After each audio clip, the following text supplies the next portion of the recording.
They say you can tell everything about a person by what they choose to save when their house is burning down.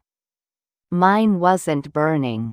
It was being sold off, piece by piece, while I stood in the corner like the lamp someone forgot to price. Hello. My name is Dorothy Brennan. I'm 73 years old, and I live in a small house on Maple Drive in Knoxville, Tennessee. The kind of house with creaky floorboards that remember every footstep, walls that still smell faintly of the lemon cake I used to bake on Sundays, and a front porch where my late husband Frank would sit with his coffee and wave at neighbors he'd known for 40 years. That morning, strangers were walking through my bedroom. I stood near the hallway, hands folded in front of me like I was waiting for permission to exist in my own home. There were maybe 30 people drifting through the rooms, picking up dishes, opening drawers, holding up Frank's old tackle box like it was something curious from an antique shop. My daughter Rachel had printed signs on thick cardstock and taped them to the walls in every room. Estate sale final day, make an offer. Estate sale. As if Frank and I were already gone. Rachel stood near the kitchen table, clipboard in hand, wearing that cream-colored blazer she always wore when she wanted to look professional. Her hair was pulled back tight. Her smile was even tighter. She greeted every buyer like they were guests at a gallery opening. "Feel free to browse," she said brightly. "Everything's available. Yes, even the furniture." A woman with a canvas tote bag held up one of my mixing bowls, the blue one I'd used to make biscuits every Saturday morning for 30 years. She turned it over, checking for cracks. $3? The woman asked. Rachel nodded without looking at me. Sounds fair. I wanted to say something. That bowl wasn't worth $3.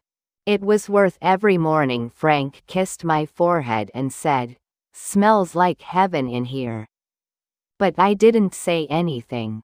My voice had gotten smaller over the past few months, like something I'd misplaced and couldn't quite find again. My son Michael was out front directing traffic. He'd set up a folding table on the lawn with a metal cash box and a roll of masking tape for price tags. He wore sunglasses even though the sky was overcast, the kind of sunglasses people wear when they don't want to make eye contact. I watched him through the window as he laughed with a couple loading a bookshelf into their pickup truck. The bookshelf Frank had built himself when Michael was in high school. Frank had sanded it 3 times to get it smooth, stained it walnut, and carved a small FB in the bottom corner, his initials, quiet and proud. Michael sold it for $40. Inside, Rachel's voice floated over the low hum of conversation. "Oh, don't mind her," she said to a man near the china cabinet. She didn't point at me, but I knew she meant me. "She's just emotional about the sale. Doesn't really understand the process." The man glanced my way. I tried to smile, but my face wouldn't cooperate. Rachel moved closer, her voice dropping just low enough that only I could hear. "Mom, you're making people uncomfortable. Just stand somewhere else. Or better yet, start packing. You're supposed to be out by tomorrow anyway." Out by tomorrow. As if I were a tenant whose lease had expired. I opened my mouth, but nothing came. My throat felt thick, like I'd swallowed something sharp. "Remember what we discussed," Rachel added, her tone softening into something that almost sounded kind. "Take whatever you can carry. Anything small. Sentimental things. We're not heartless, Mom." Take whatever you can carry. Michael had said the same thing 2 weeks earlier when they'd first told me about the sale. He'd been standing in this same living room, hands in his pockets, looking at everything except me. "We're selling the house, Mom," he'd said. "It's too much for you to handle alone. You'll be happier somewhere smaller. Simpler." I'd asked where I was supposed to go. He'd shrugged. "We'll figure it out. But you need to be realistic. You can't take all this stuff with you. So just pick what matters, what you can actually carry." Now, watching strangers paw through the life Frank and I had built together, I felt something crack open inside me. Not anger. Not yet. Just a cold, quiet realization settling in my chest. They didn't see me as their mother anymore. They saw me as an obstacle. A woman in a denim jacket approached, holding a framed photograph of Frank and me on our wedding day. We were young and nervous and happy, standing in front of the Knox County Courthouse because we couldn't afford a church ceremony. "Is this for sale?" she asked gently. Before I could answer, Rachel appeared at my elbow. "Everything's for sale," she said smoothly. The woman hesitated, looking between us. "Are you sure? It seems very personal." Rachel's smile didn't waver. "We're downsizing. Mom's moving into assisted living soon. She won't have space for things like this." Assisted living. I hadn't agreed to that. We'd never even discussed it properly. But here it was, presented as established fact to a stranger who was considering buying my memories for $5. The woman set the frame down carefully and walked away without purchasing it. I turned to Rachel. "I never said I'd go to assisted living." She sighed, the way you sigh at a child who doesn't understand why it's bedtime. "Mom, we've been over this. You can't live alone anymore. It's not safe.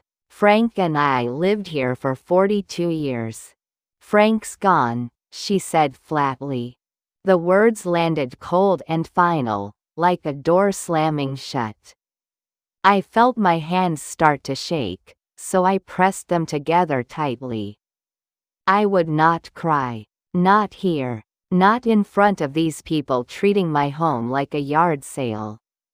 That's when I remembered Frank's voice, low and steady, in the hospital room 3 days before he died. The room had smelled like disinfectant and wilted flowers. His hand, thin and cool, had gripped mine with surprising strength. "Dottie," he'd whispered, "if they ever try to push you out of that house, you call Jim Holloway. You open the envelope I left in the closet. Don't let them bully you, sweetheart." I'd kissed his forehead and promised, even though I didn't fully understand what he meant. Now I did. I excused myself quietly and walked down the hallway to our bedroom, my bedroom now, though it still felt like ours. The closet door creaked the way it always had. On the top shelf, behind a stack of old blankets, was a shoebox I'd barely noticed before. Inside was a sealed manila envelope with my name written in Frank's careful, slanted handwriting. I held it against my chest for a moment, feeling the weight of it. Not heavy, but solid. Real. When I returned to the living room, the crowd had thinned slightly. Rachel was by the front window, scrolling on her phone. Michael was outside counting cash at the folding table. Neither of them noticed me standing there, holding the envelope. But I noticed them, and for the first time in months, I felt something other than sadness settling into my bones. I felt ready. The envelope stayed in my cardigan pocket for the rest of that day. I could feel it there, a small rectangle of paper that somehow felt heavier than it should. By evening, most of the buyers had left. The house looked hollowed out. There were gaps on the shelves where books used to be, empty corners where furniture had stood for decades. Lighter squares on the walls where framed pictures had hung since the 80s. Rachel was in the kitchen, sorting through the contents of the cash box and making notes on her phone. Michael sat on the one remaining chair, an old wooden rocker Frank's mother had given us, drinking a beer he'd brought from his truck. I stood in the doorway between the kitchen and living room, holding a cup of tea that had gone cold in my hands. "We did well today," Rachel said without looking up. "Better than I expected, honestly. Once we sell the house itself, you'll have enough for a decent deposit at Meadowbrook." Meadowbrook, the assisted living facility 30 miles outside of town. The one with artificial plants in the lobby and hallways that smelled like overcooked vegetables and industrial floor cleaner. "I haven't agreed to Meadowbrook," I said quietly. Rachel's fingers paused on her phone screen. She looked up, and I saw that familiar flicker of annoyance she always tried to mask with a patient smile. "Mom, we've talked about this." "No," I said. "You've talked. I've listened. There's a difference." Michael shifted in the rocker. "Here we go," he muttered under his breath. I set my teacup down on the counter, carefully, because my hands were starting to shake. "This is my house. Frank left it to me."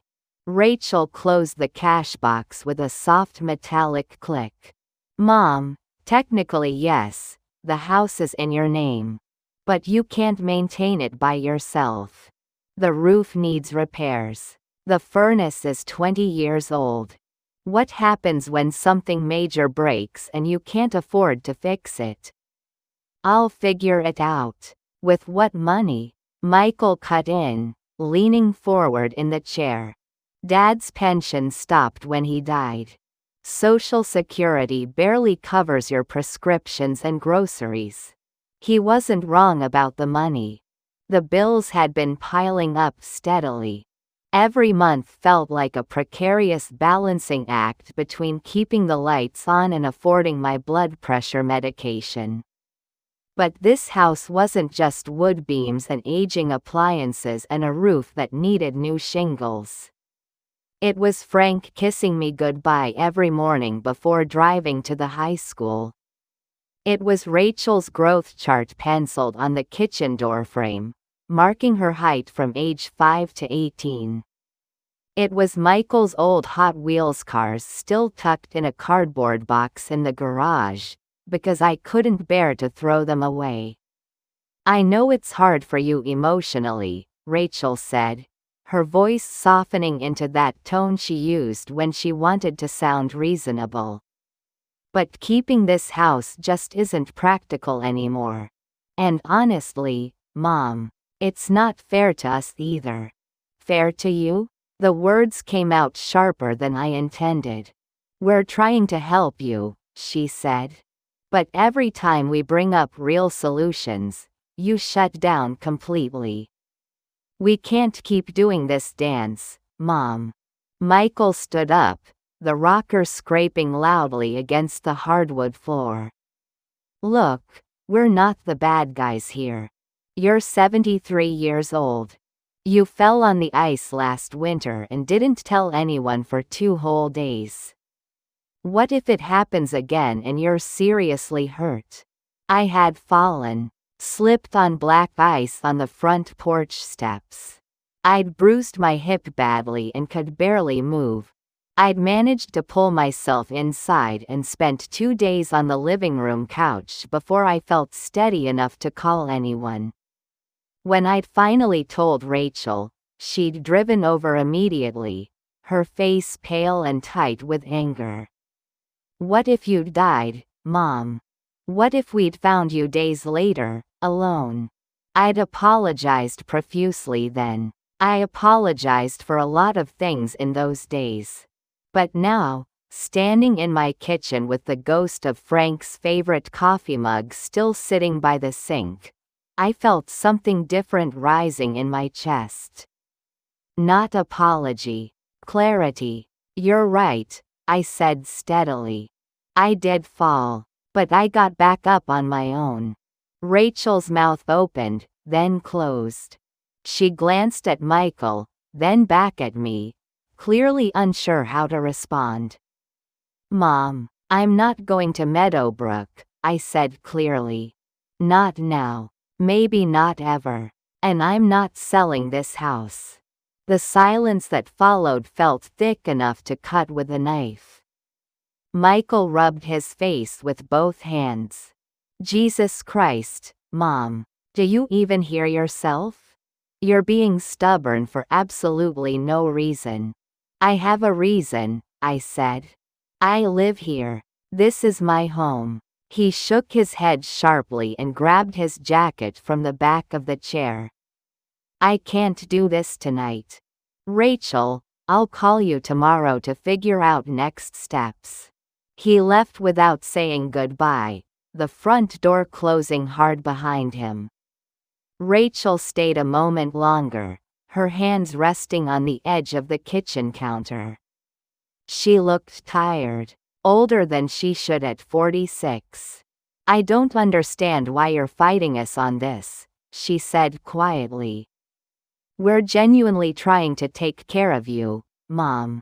I wanted to tell her that taking care of someone doesn't mean erasing them. That love isn't supposed to feel like an eviction notice. But instead, I just nodded slowly. I know you think that's what you're doing, I said.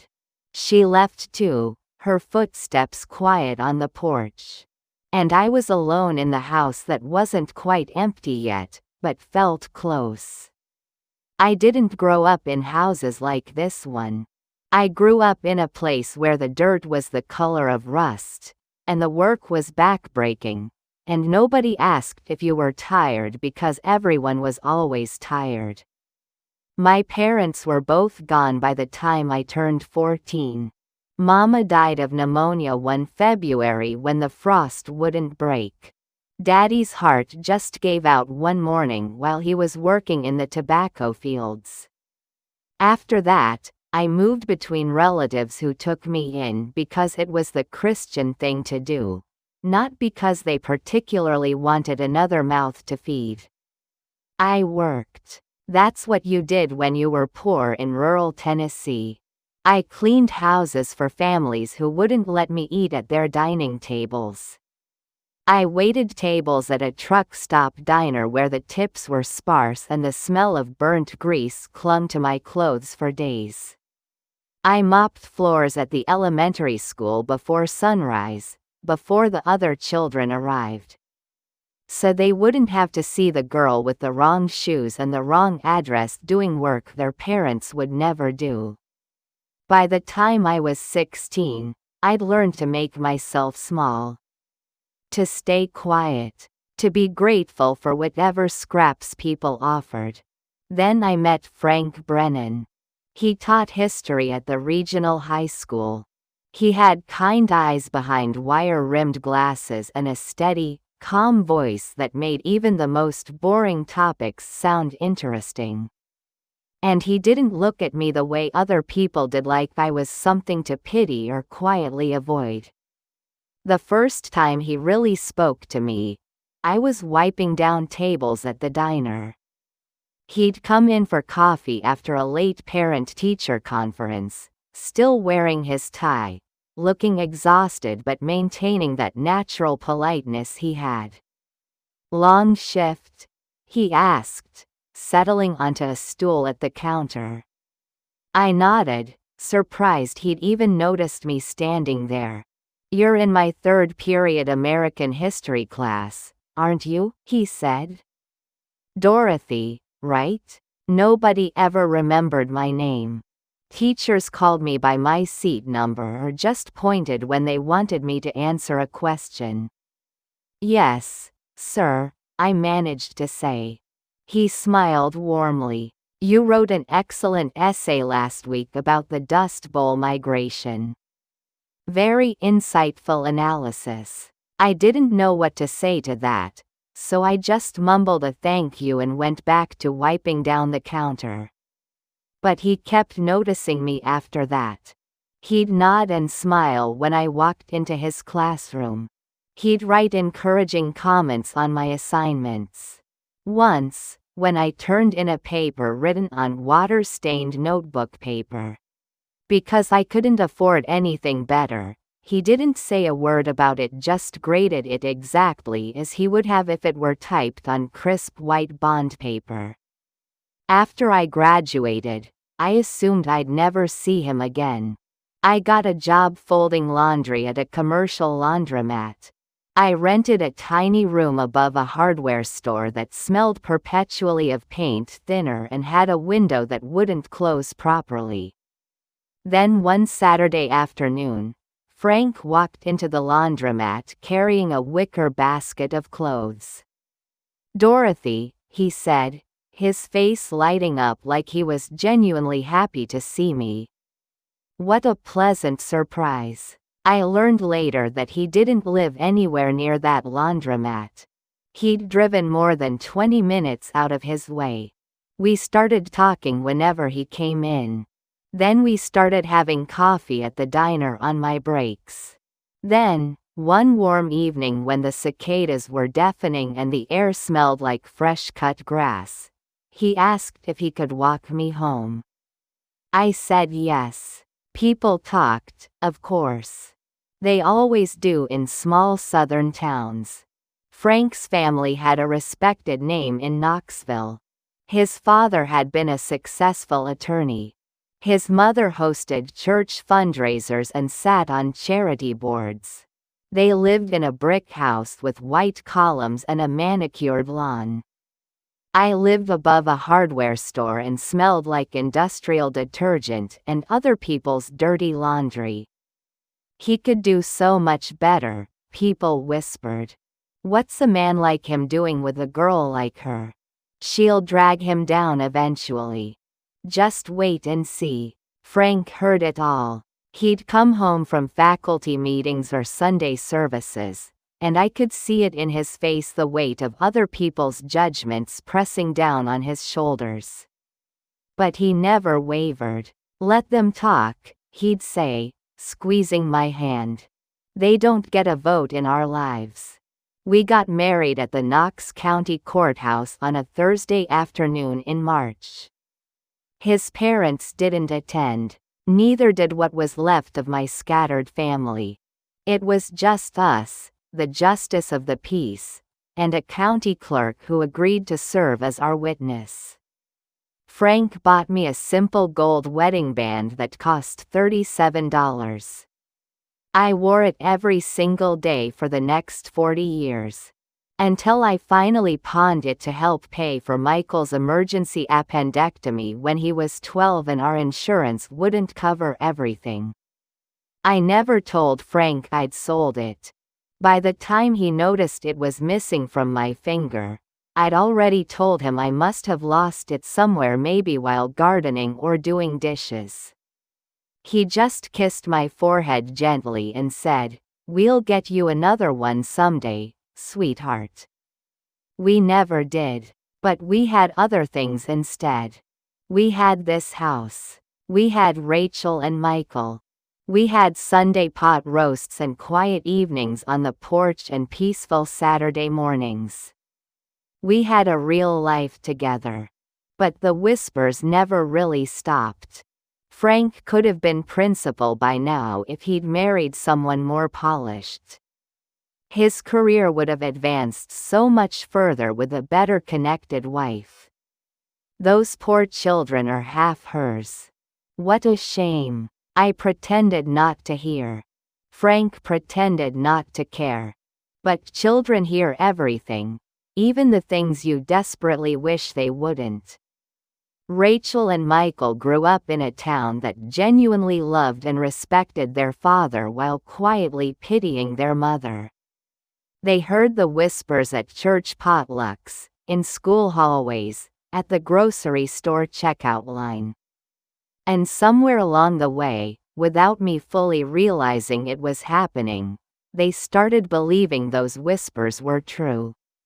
I remember the first time Michael looked at me with something uncomfortably close to shame. He was maybe 10 years old, standing in the school parking lot after a spring concert where he'd played trumpet. One of the other mothers, dressed in expensive pearls and perfectly pressed slacks, had smiled tightly at me and said loudly enough for everyone nearby to hear, "Oh, Dorothy, you're so brave to come to these public events. I know these kinds of things aren't really your natural comfort zone." Michael's face had flushed bright red. He'd walked 3 full steps ahead of me all the way to our car, keeping distance between us. Rachel was even worse as she got older. By the time she reached high school, she'd stopped inviting friends over to our house. She'd make elaborate excuses our house was too small, too far from town, too old-fashioned. But I knew the real truth. She was ashamed of me. One night when she was 17, I accidentally overheard her on the phone with a friend, her bedroom door not quite closed all the way. "I know," she'd said, her voice low and bitter. "My dad's actually great. It's my mom who's the real problem. She just doesn't fit anywhere, you know? It's embarrassing." I'd stood frozen outside her bedroom door, one hand pressed firmly against my mouth, trying desperately not to make any sound that would reveal I'd heard. Frank found me there later, silent tears streaming down my face. "What happened?" he'd asked with immediate concern. I couldn't tell him. If I told him what Rachel had said, he would confront her directly. And that would only make her resent me even more deeply. So I just shook my head. "Nothing important. I'm fine." But I wasn't fine at all. And now, standing alone in my empty kitchen with my children's recent words still echoing, "Not fair to us. Being stubborn. Can't keep doing this," I realized something I'd been avoiding for years. They'd never stopped hearing those old whispers about me. They'd just finally started saying them out loud themselves. I pulled the manila envelope from my cardigan pocket and set it carefully on the kitchen counter. Frank's steady handwriting stared back at me. Whatever was sealed inside, he'd left it for a specific reason. Tomorrow, I'd find out exactly what that reason was. Tonight, I'd let myself feel the crushing weight of 40+ years pressing down on my shoulders. And then I'd decide whether I still had the strength to stand up under it one more time. I didn't open the envelope that first night.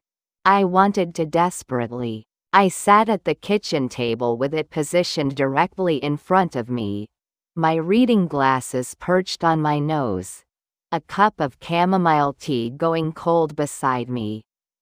But my hands simply wouldn't cooperate. They just rested on either side of the envelope like uncertain bookends. What if it contained nothing useful? What if Frank had simply left me a love letter, saying he'd miss me, that he was sorry for leaving, that he wished things could have been different? What if whatever was inside wasn't enough to change anything? I went to bed with the envelope sitting on the nightstand, right where Frank used to keep his stack of mystery novels and a half-empty roll of cherry-flavored antacids. The next morning, I woke to someone pounding aggressively on the front door. I pulled on my worn terry cloth robe and shuffled down the hallway, my left hip aching the way it always did first thing in the morning. Through the front window, I could see a man in a navy polo shirt holding a professional clipboard. I opened the door cautiously, leaving the chain lock engaged. "Mrs. Brennan," he said, too cheerful for 7:30 in the morning. "Yes? I'm with Hartley Real Estate. Your son Michael contacted our office about listing this property. I'm here to do a preliminary walkthrough and take some photographs for the online listing." I blinked at him, confused. I didn't authorize any listing. He frowned slightly and consulted his clipboard. "According to our paperwork, the family requested a professional appraisal and immediate listing. We actually have a potential buyer already interested, cash offer, very quick closing timeline." "There's been a mistake," I said firmly. He looked past me into the house, already making notes on his clipboard. "Ma'am, I'm just doing my job here. Your son paid our standard retainer fee yesterday afternoon." I closed the door in his face. My hands were shaking, but this time it wasn't from weakness or fear. It was from pure anger building in my chest. I called Michael's cell phone. It rang 6 times and went to voicemail. I called Rachel immediately after. She picked up on the 4th ring. "Mom, I'm at work right now. There's a realtor standing on my front porch," I said, my voice harder than I'd intended. "Please tell me you didn't list my house without even asking me first." A long pause. Then an exasperated sigh. "We were planning to discuss it with you," she said carefully. "But you weren't being reasonable about any of this, so we decided to move forward. It's honestly for the best, Mom. It's my house, Rachel. Mom, we really don't have time for this argument again. The housing market is incredibly strong right now. If we wait much longer, we'll lose money on the sale." I hung up on her. The realtor was still on the porch, talking on his cell phone now. I watched him through the window, this complete stranger making detailed plans for my entire life like I was already dead and buried. That's when I finally went back to the bedroom and opened the envelope. Inside were 3 items. The first was a handwritten letter from Frank, dated exactly 2 weeks before he died. The second was a business card for an attorney named Jim Holloway. The third was a small brass key with a number stamped clearly on it, 217. I read Frank's letter twice, slowly. My eyes blurred with tears halfway through the first reading. "My dearest Dottie, if you're reading this now, it means I'm gone and our children are doing exactly what I was desperately afraid they would do. I'm so sorry I couldn't protect you better while I was still alive. I was too sick, too exhausted, too worried about making an already terrible situation even worse. But I wasn't too sick to prepare for this. Go see Jim Holloway immediately. He has absolutely everything you're going to need. The house deed is in your name, only it has been for nearly 10 years now. I made absolutely certain of that after Michael tried to secretly take out a home equity loan using our house as collateral without telling either of us. The brass key is for Safety Deposit Box 217 at First National Bank downtown. Inside you'll find proof of everything: legal documents, audio recordings, things they said when they thought no one was listening or caring.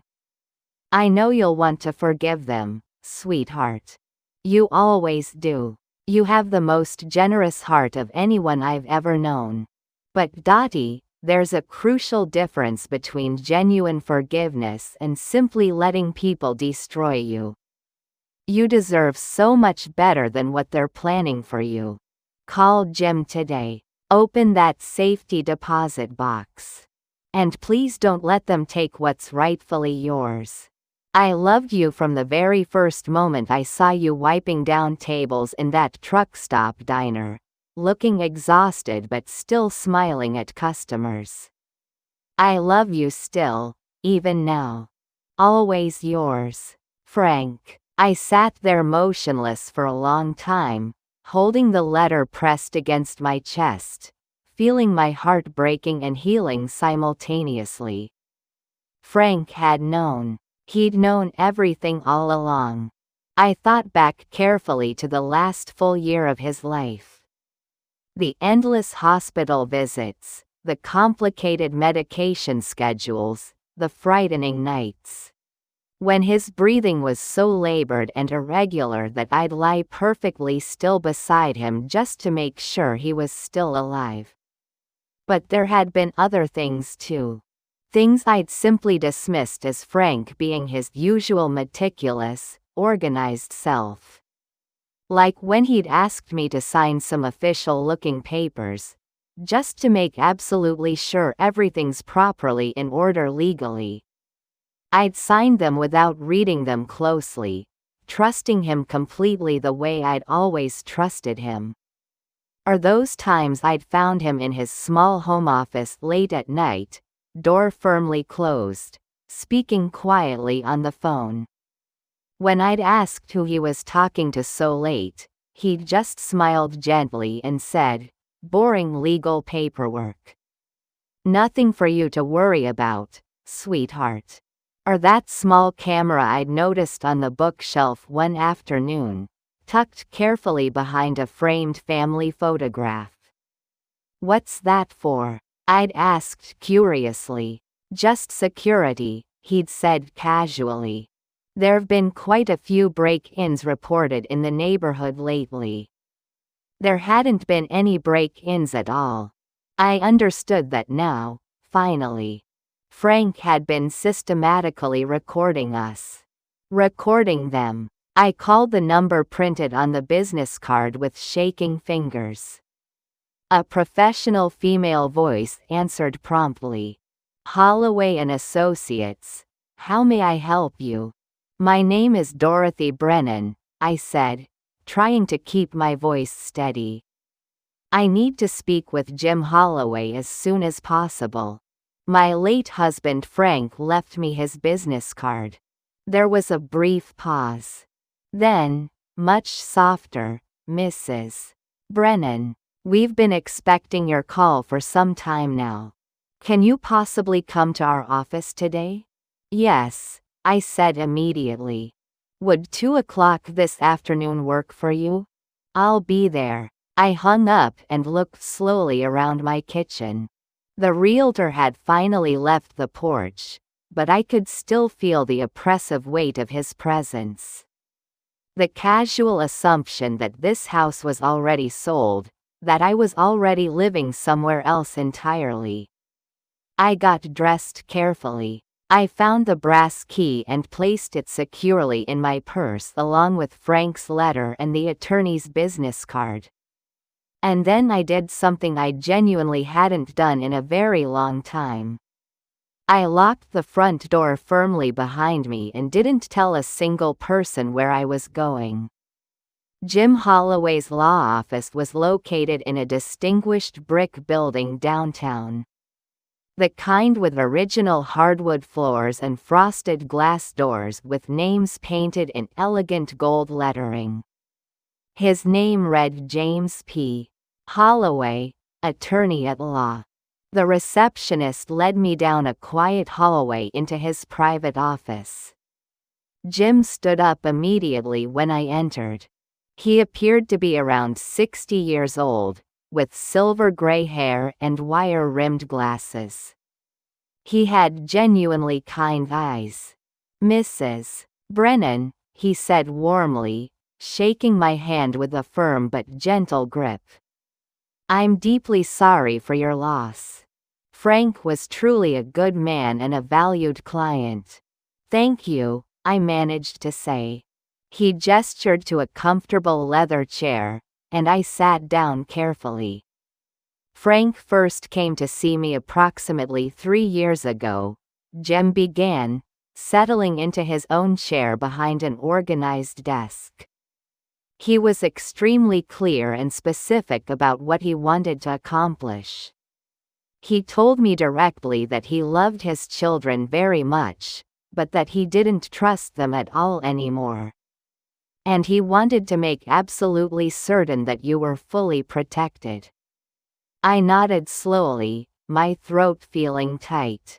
Jim pulled out a thick manila folder from his desk drawer. The house is registered in your name only, Mrs. Brennan. It has been since 2014. Frank transferred the deed quietly and made absolutely certain that all official documentation reflected sole ownership in your name. Your children have zero legal claim to this property whatsoever. I felt something tight loosen suddenly in my chest. They told me repeatedly that we owned it together as a married couple. They were either genuinely mistaken, Jim said gently, or they were deliberately lying to you. He opened the folder carefully and showed me official documents. Property deeds with raised seals. Tax records going back years. All bearing my name clearly. Frank also established a modest but functional trust, Jim continued. It's not a fortune, but it's enough to cover your property taxes and essential home maintenance for the next 5 years minimum. It's legally structured so that your children cannot access it, challenge it, or contest it in any way. Why didn't he tell me any of this? I whispered. He said you would refuse it outright, Jim said, his eyes filled with understanding. That you'd try to give everything to your children anyway, because that's fundamentally who you are as a person. His expression softened. He wanted to take that choice completely away from you. To force you to accept help and protection. I thought about all those countless times I'd desperately scraped together money, sold my few possessions, gone without necessities, just to give Rachel and Michael whatever they said they needed. Frank had witnessed all of that. And he'd finally stopped me from doing it one last time. There's more, Jim said quietly. He pulled out a small USB drive from the folder. Frank installed security cameras throughout the house. He recorded numerous conversations over the past few years, ones he knew you would never tell anyone about, because you'd be too ashamed or too protective of them. He wanted irrefutable proof. My stomach turned over. Proof of what exactly?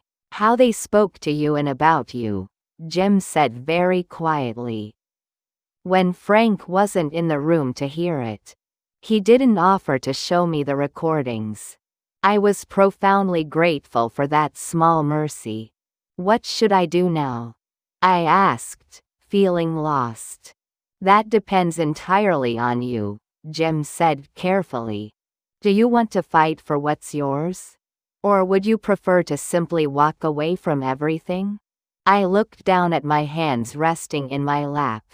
The skin was thin now, marked with age spots and prominent veins.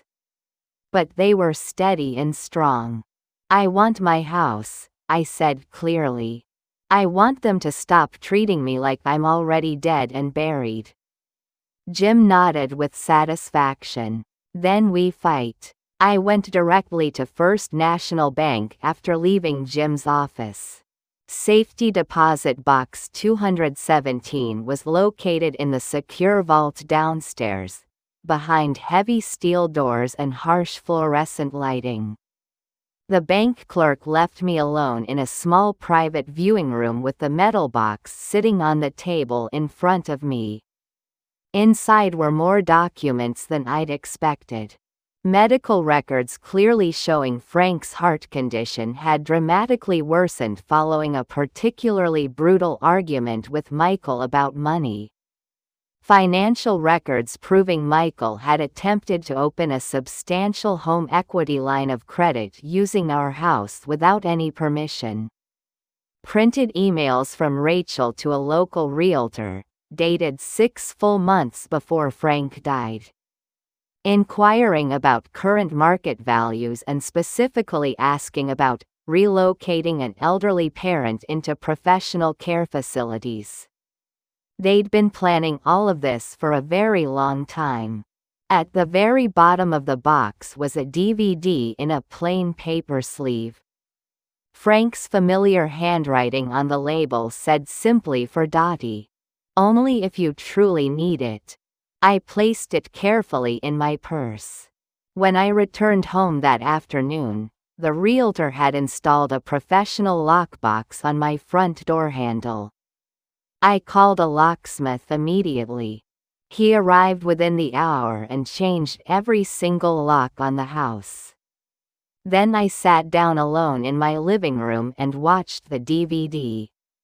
It contained footage from the hidden camera, with date stamps in the corner of each clip. Hours of recordings, carefully edited down to only the worst moments.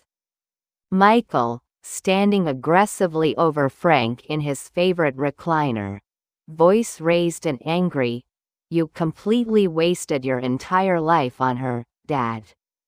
We could have had so much more if you'd just married someone decent and respectable." Rachel, sitting casually at the kitchen table while I prepared dinner in the background, "She's genuinely pathetic, Dad. You have to see that by now." Frank's voice, weak but remarkably firm, "That's my wife you're talking about." Michael again, crueler, "Your wife is the main reason you're dying right now." Stress, Dad. 40 years of constant stress from dealing with her. I watched until I simply couldn't bear to watch anymore. Then I turned it off and sat alone in the growing darkness. Frank had known everything. He'd known, and he'd loved me fiercely anyway. And he'd made absolutely certain I'd have everything I needed to survive them.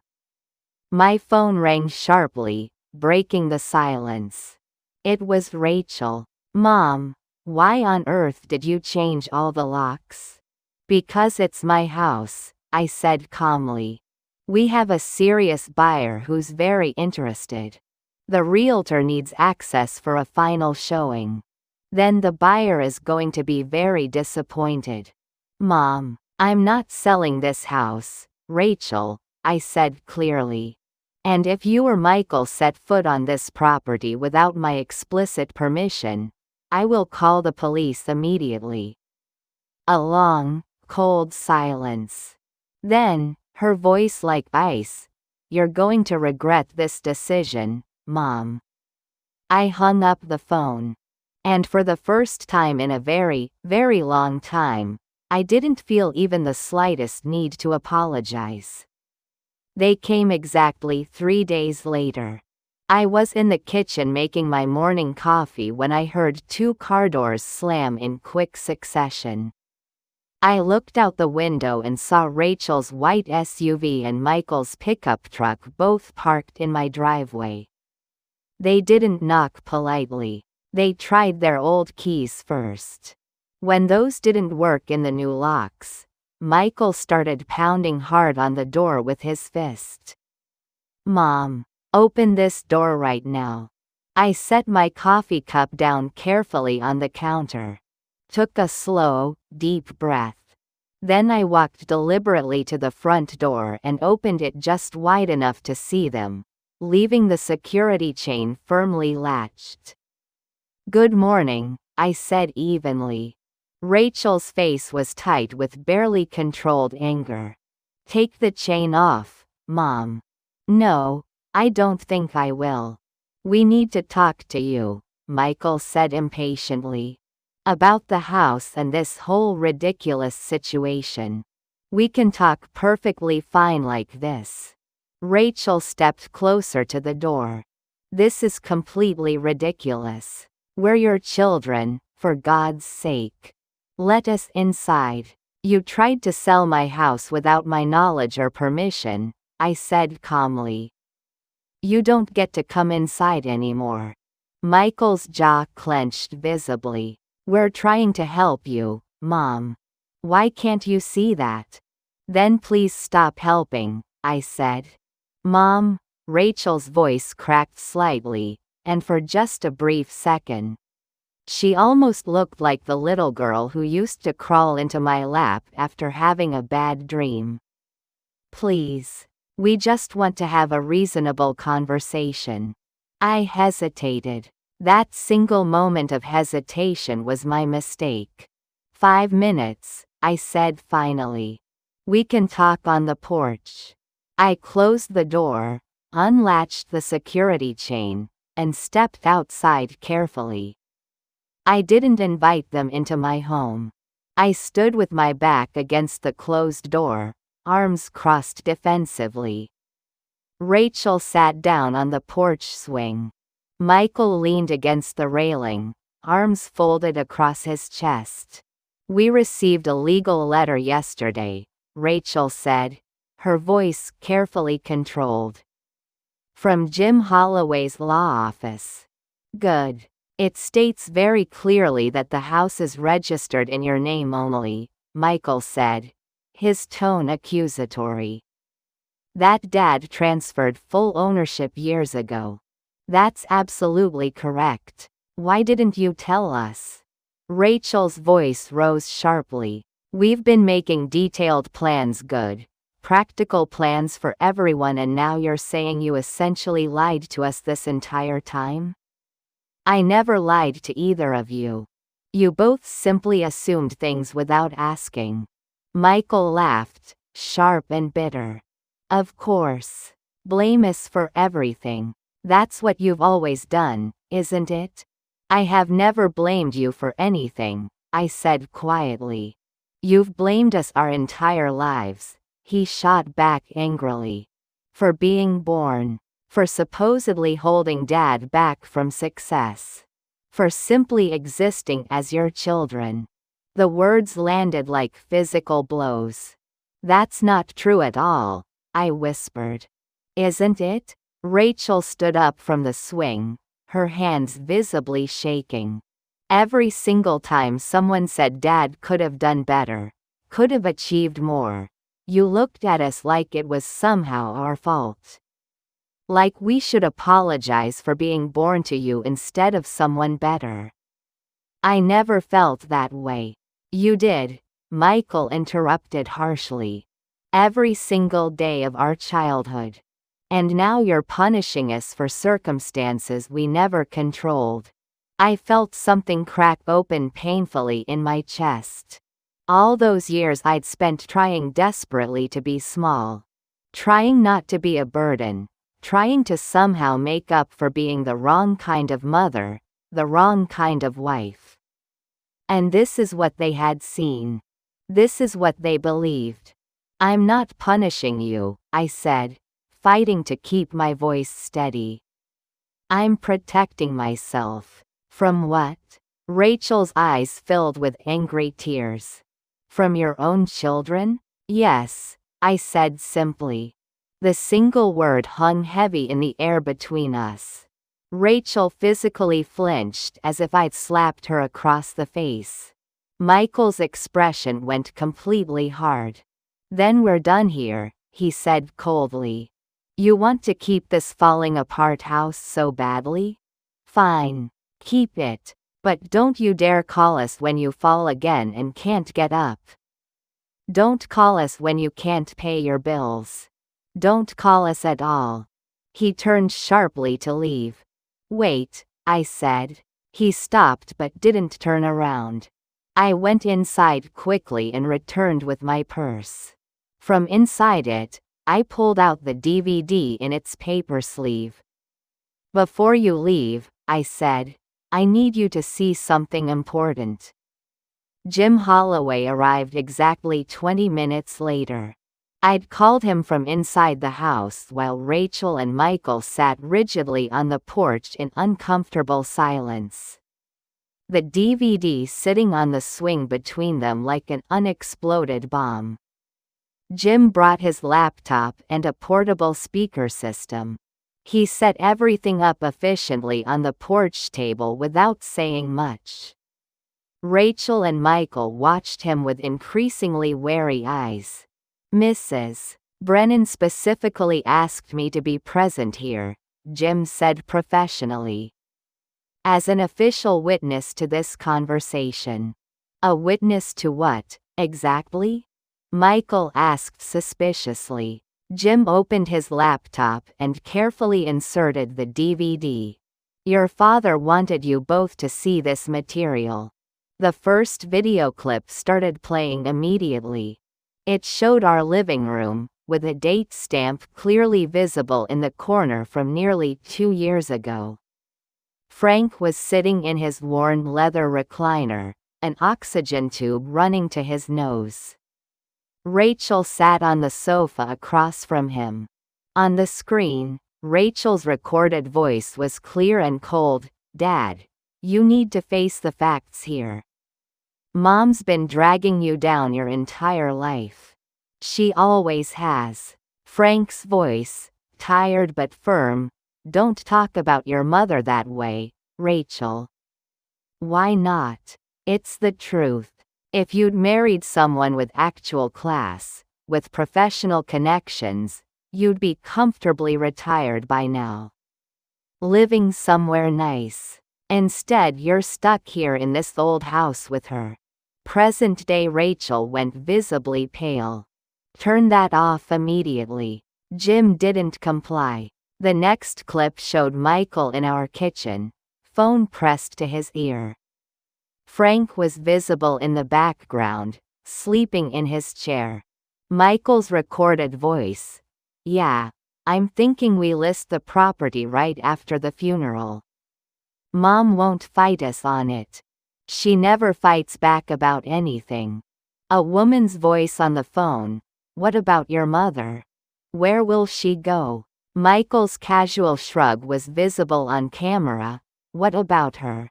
She'll go wherever we tell her to go.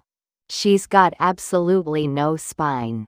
Michael stood up abruptly from the railing. "This is illegal. You can't record people without their consent in Tennessee." "Actually, in Tennessee," Jim said calmly, "property owners can legally record audio and video inside their own homes." Another clip began playing. This one showed both of them sitting together at the kitchen table while I was clearly visible outside through the window, hanging laundry on the line. Rachel's voice. "How much do you realistically think we'll get for the house?" Michael, $250, maybe $300,000. We split it straight down the middle, 50-50. Rachel, what about Mom's share? Michael shrugged dismissively on screen. "Cheapest nursing home we can possibly find. Maybe one of those Medicaid places." Rachel, actually laughing. "God, can you imagine? She'll absolutely hate it there." Michael, "Good. Maybe then she'll finally understand what she put Dad through all these years." I watched them watching themselves. Rachel's face had turned bright red. Michael's had gone completely white. The final clip was dated 1 week before Frank died in the hospital. He was in his hospital bed, barely conscious, machines beeping steadily around him.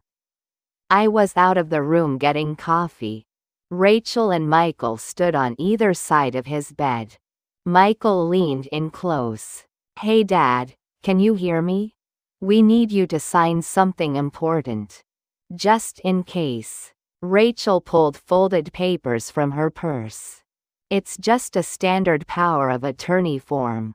So we can handle things properly if you're unable to." Frank's voice, barely more than a whisper. Dottie. Mom's not here right now, Rachel said quickly. It's just us. Sign right here, Dad. Michael actually took Frank's hand and tried to physically guide it toward the paper. Frank pulled his hand away weakly. No, he rasped with effort. Call Jim. The clip ended abruptly. The silence that followed was absolutely deafening. Rachel was crying openly now. Michael stared hard at the porch floor. Your father knew exactly what you were planning, Jim said quietly. That's precisely why he prepared so carefully. He pulled out a legal folder from his briefcase and opened it on the table. Frank's last will and testament is extremely specific, he explained. The house goes to Dorothy with a life estate that cannot be legally contested or broken under any circumstances. Upon her eventual death, the house will be sold and all proceeds will be donated to charity. Michael's head snapped up. What did you just say? You're not mentioned in the will, Jim said clearly. Neither of you. Frank removed you both as beneficiaries exactly 2 years ago, shortly after the documented incident with the attempted forged power of attorney. That's not we didn't forge anything, Rachel stammered desperately. You attempted to get a dying, heavily sedated man to sign legal documents transferring financial control, Jim said evenly. The hospital staff reported it officially. Frank filed a formal complaint. Everything is thoroughly documented. I hadn't known about any of that. I stared at Jim, then slowly at my children. There's one final thing, Jim said. He pulled out another sealed envelope. Frank specifically asked me to give you this only if it became absolutely necessary. He handed it directly to me. My hands trembled as I opened it carefully. Inside was another letter and an official DNA test result. I read the letter first. My vision blurred completely halfway through. My dearest Dottie, if you're reading this second letter, it means they've forced your hand completely. I'm so deeply sorry. I need to tell you something I should have told you years ago, but never found the courage. I knew about what happened to you before we met. About the man who hurt you so badly. About the pregnancy that resulted. I knew Michael wasn't mine biologically. I discovered it by accident when he needed emergency blood transfusions for his surgery and I wasn't a compatible match. The doctor mentioned something about genetic markers, and I quietly had a test done. I never told you because it didn't matter at all to me. He was my son. You were my wife. That was more than enough. But they need to know this truth now. They need to know that I chose them consciously every single day, even when I didn't have to. That I loved them not because of biology, but because of you. And they need to understand what they've thrown away. I looked up slowly at Michael.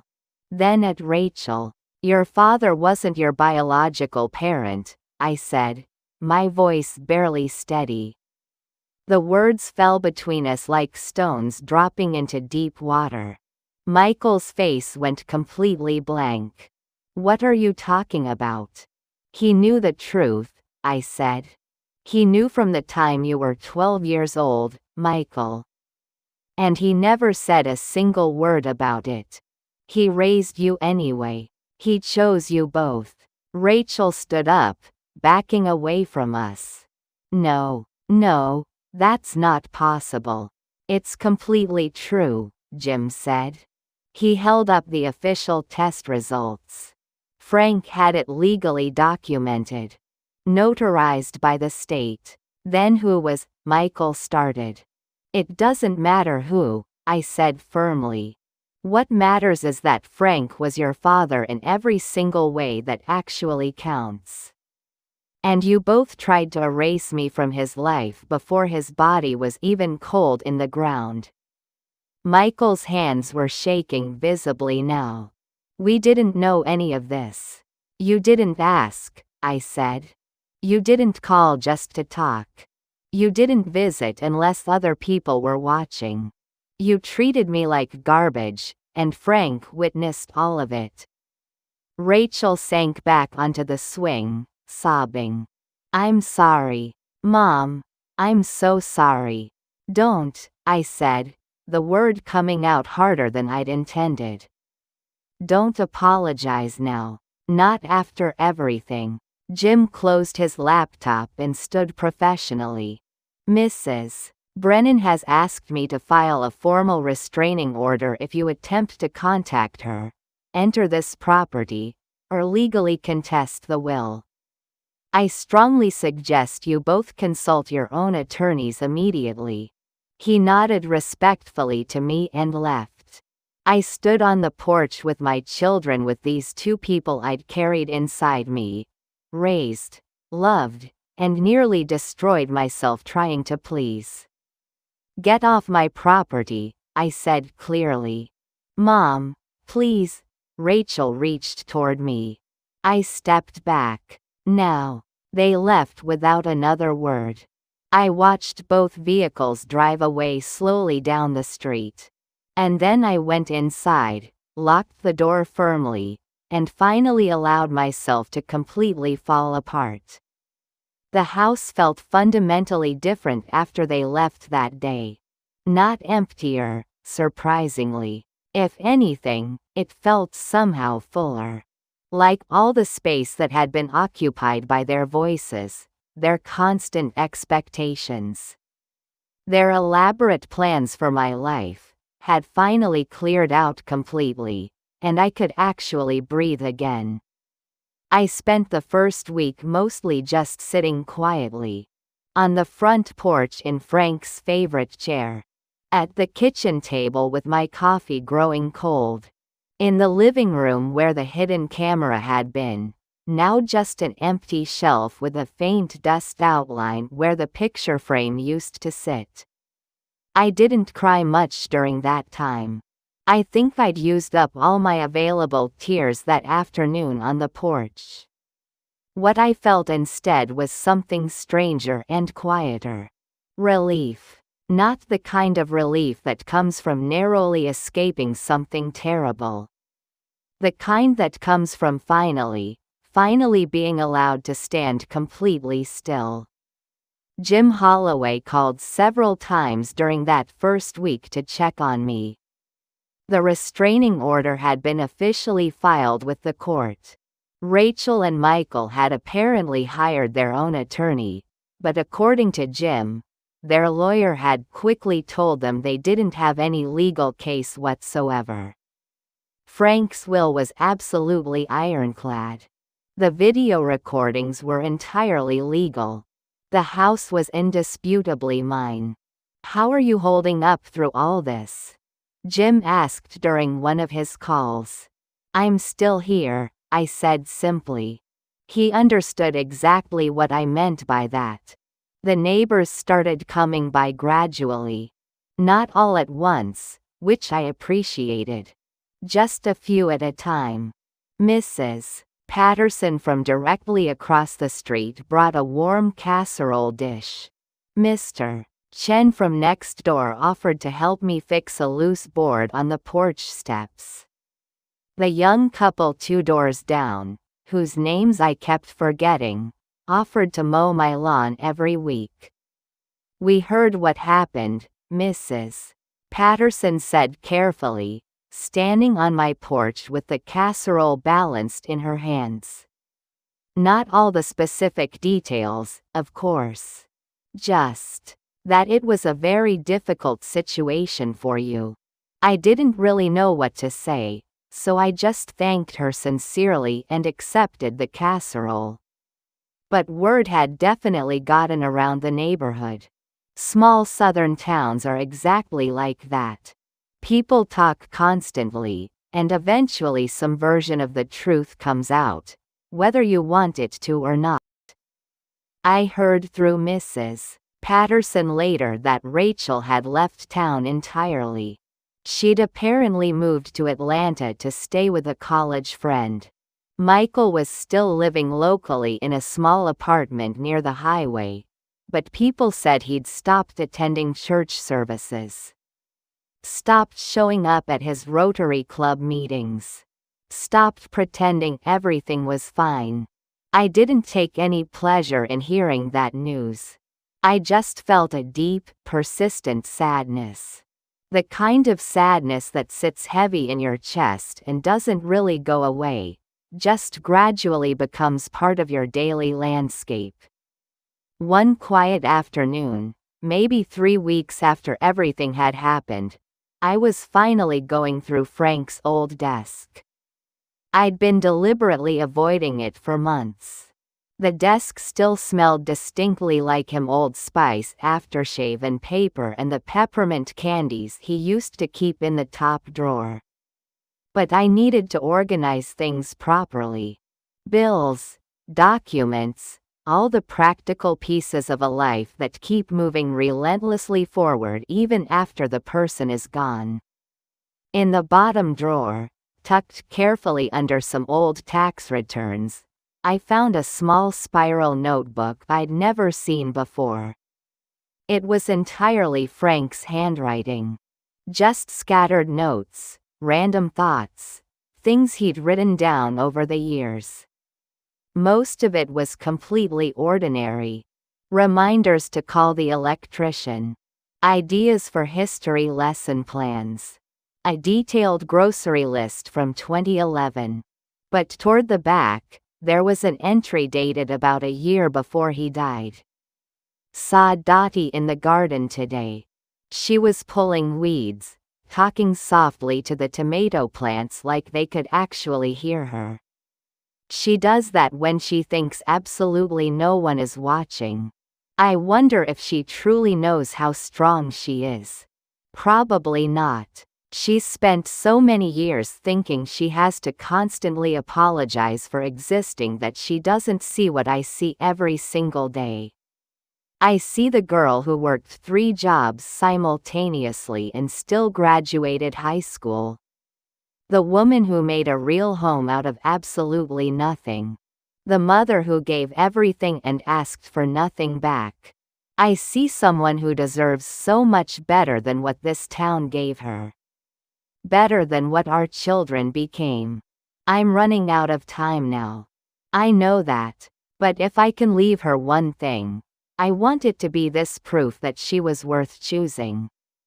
Every single day, I closed the notebook carefully and pressed it against my chest, feeling my heart break and heal simultaneously. Frank had truly seen me. Really, genuinely seen me.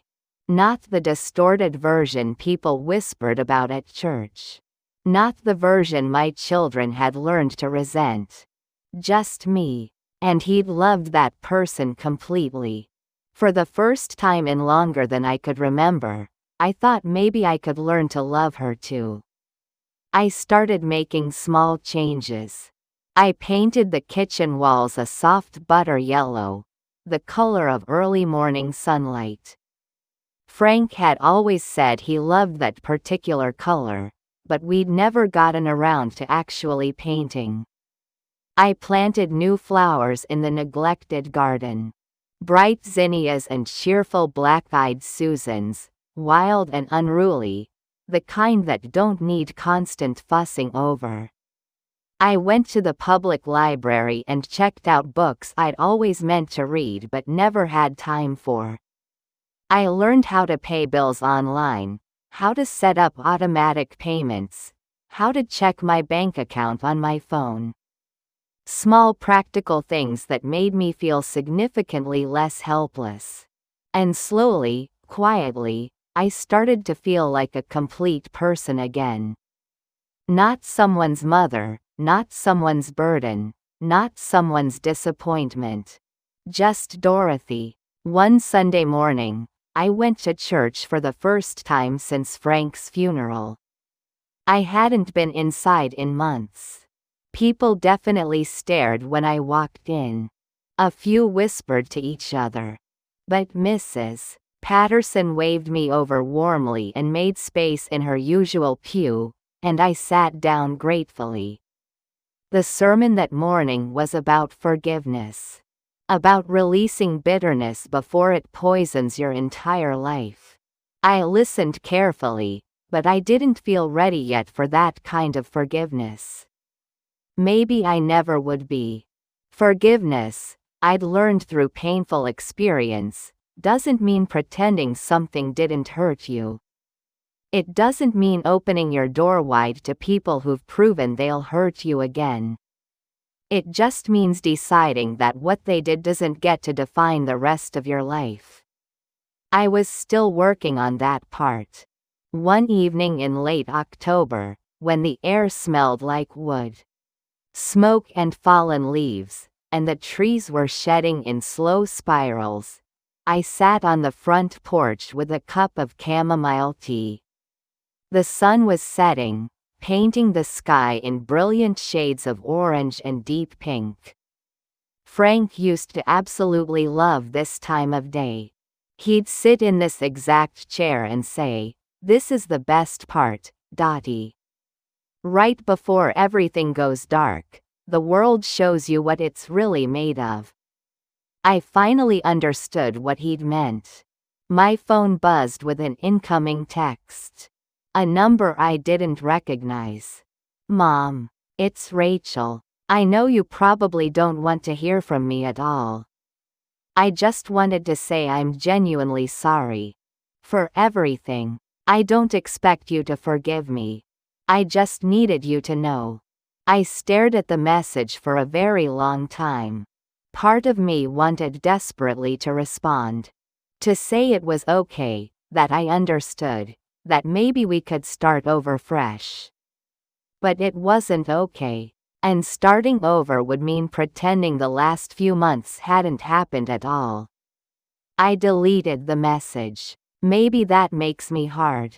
Maybe it makes me unforgiving and cold. Or maybe it just makes me someone who'd finally learned that love doesn't mean letting people systematically destroy you. I'm still here now. In the house on Maple Drive. In the kitchen where Frank kissed me goodbye every single morning. In the garden where I talk to the tomato plants when no one's listening. Some days are genuinely hard. The bills still pile up occasionally, and I worry. My hip aches constantly, and I wonder realistically how much longer I can manage the stairs. The silence gets oppressively heavy sometimes, especially late at night. But other days, I sit on this porch and watch the world go peacefully by, and I think about how remarkably far I've come. From the girl in the red clay dirt with absolutely nothing to her name, to the woman who fought for her home and won. I don't know what happens next in my life. Maybe Rachel and Michael will eventually find their way back to me. Maybe they won't. Maybe I'll stay in this house until I physically can't anymore, and then I'll figure out what comes after that. But for right now, I'm here. And I'm enough. Frank knew that fundamental truth. He made absolutely certain I'd know it too. They told me to take only what I could carry. I carried the truth. And the truth was this: I was never the burden they claimed. I was never the problem. I was never too much or not enough. I was always exactly right for the man who loved me. And that's a truth I'll carry for the rest of my life.